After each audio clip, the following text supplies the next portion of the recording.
Hoje é dia 30 de julho, essa é uma aula de biologia para as turmas de alimentos, e na aula de hoje a gente vai falar sobre dois filos, o filo Annelida e o filo Molusca. E antes de começar a falar dos dois filos em particular, a gente vai recapitular utilizando uma lousa.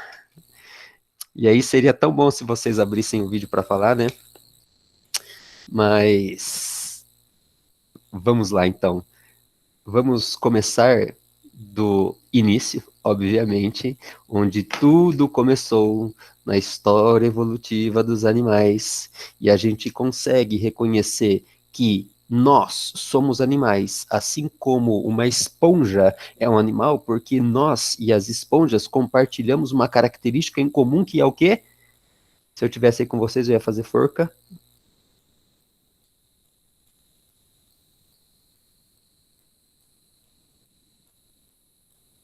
Uh! E agora, hein? Deixa eu ver se é isso mesmo.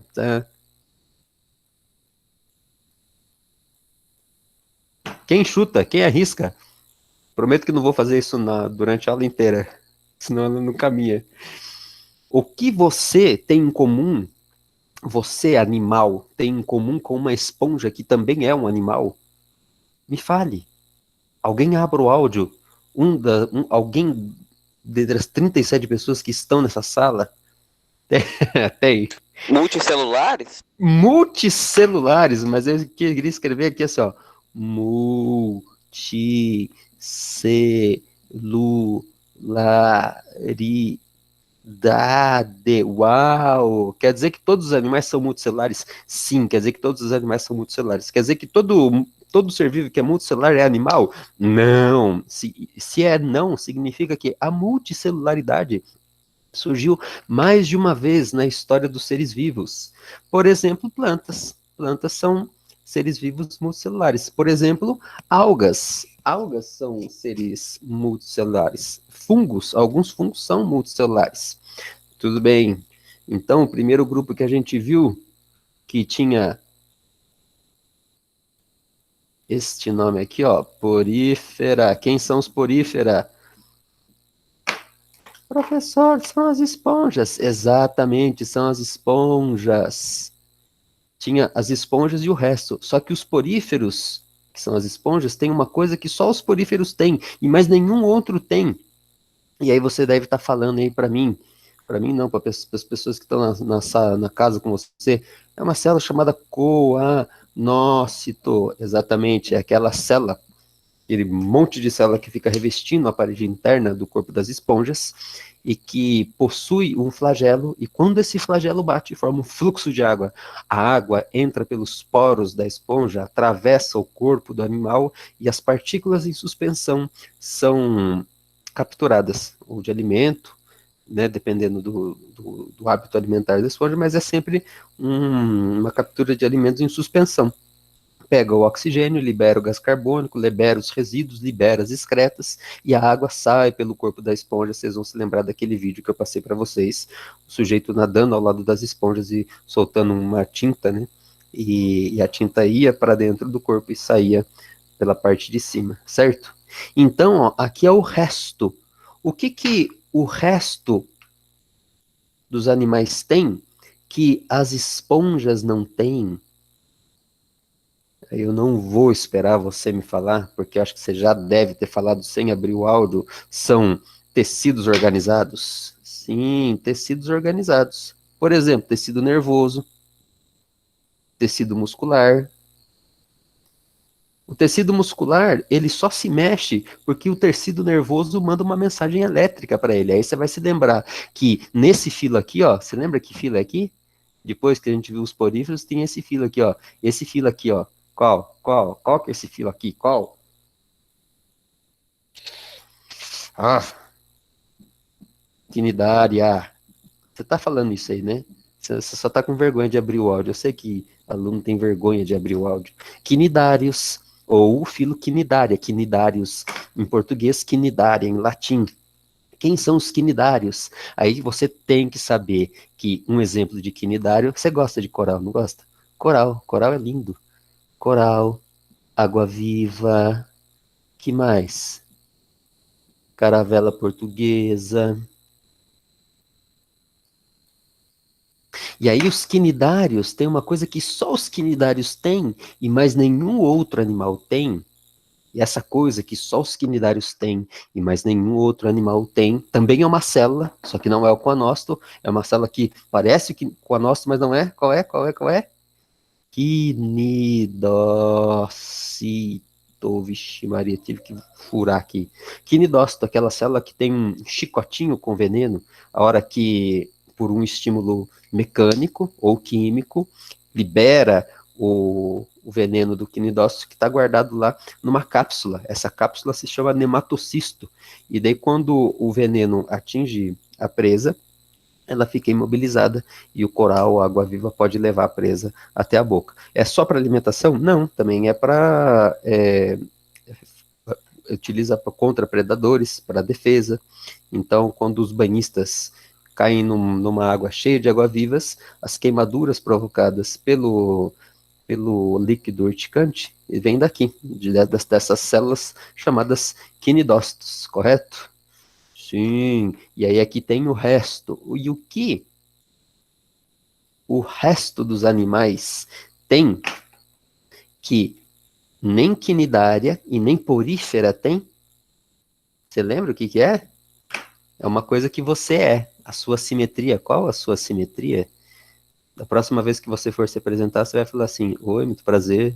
Lembra? Sou diploide, sou dioico e minha simetria é bilateral. Eles são bilaterais. Sim, você é bilateral. Só tem um jeito que dá para passar uma linha imaginária no seu corpo e dividir em duas partes iguais ou muito parecidas. E nós somos bilaterais, assim como todo o resto, porque principalmente a gente tem cabeça, um órgão do nosso corpo onde existe uma concentração de órgãos do sentido, uma região do nosso corpo que existe uma concentração de órgãos do sentido. E aí a gente viu aqui um filo, tararam, esse filo aqui é especial, são os alguma coisa achatados, vermes, eumintes. Os platiomintes. E daí você vai falar assim para mim, professor, os platiomintes, quem que são eles? Ó, que me dá esse aqui, porífero isso aqui. E tem gente chegando. Quem são os platiomintes?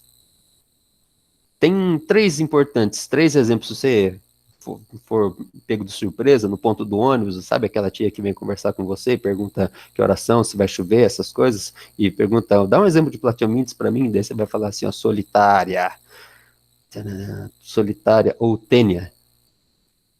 Solitárias. Qual outro?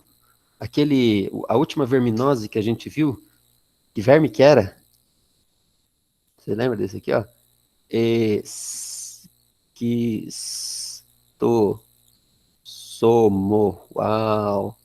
E aí, como esses dois são causadores de doença no ser humano, são importantes que você se lembre. A planária também é um exemplo de platiomintes. Todos esses são exemplos de vermes achatados. E agora sim, tarará, chegamos na aula de hoje, porque aqui estava o resto, e a gente vai falar dois filos desse resto. E a partir desse ponto, a gente vai falar de dois filos aqui. Tan, tan, tan.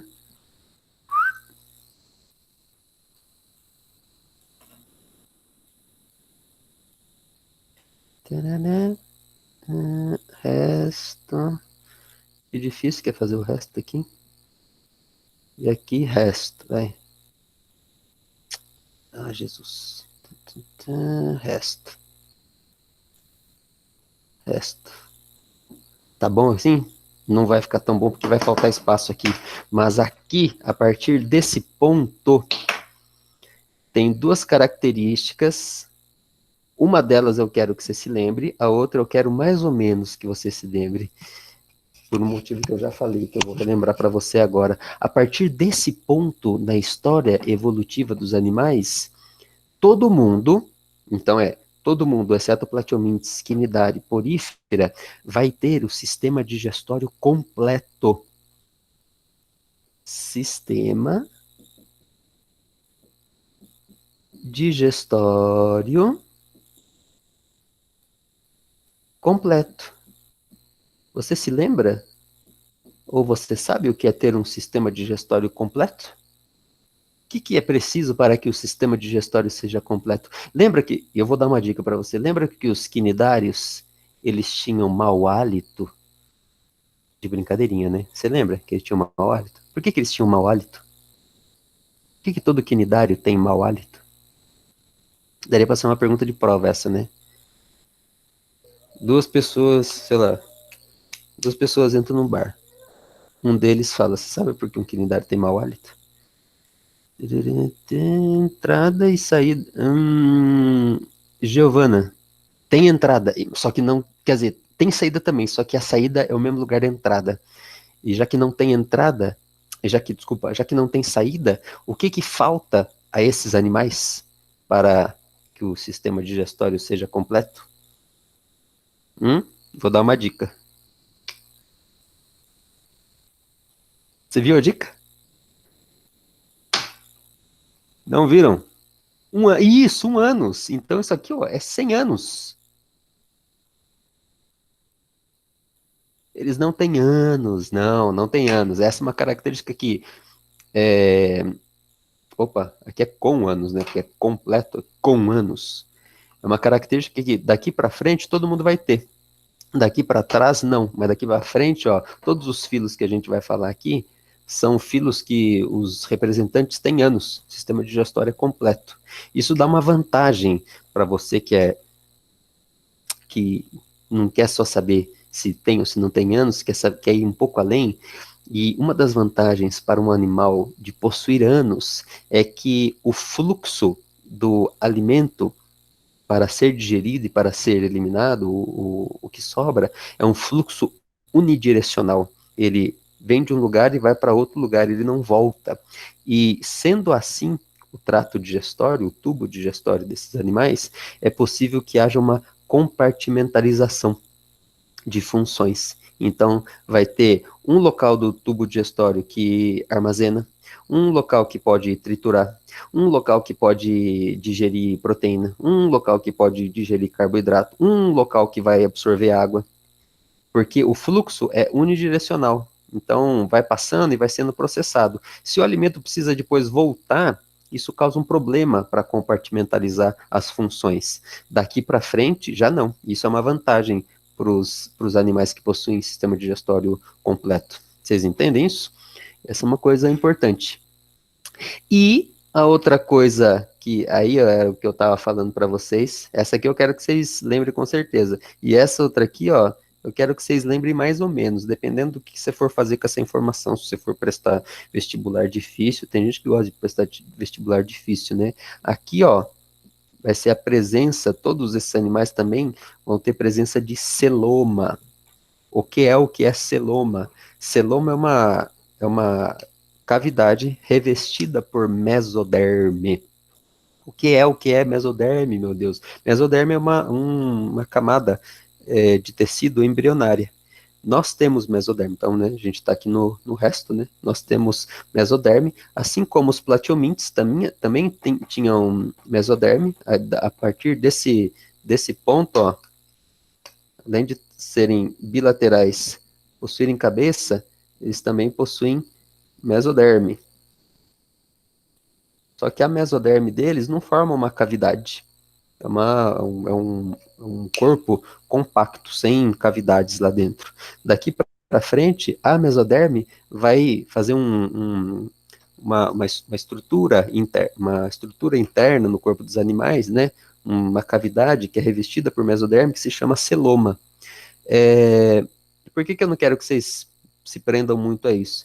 Esse é um detalhe importante para a gente entender a história evolutiva dos animais, mas não no nível em que vocês estão.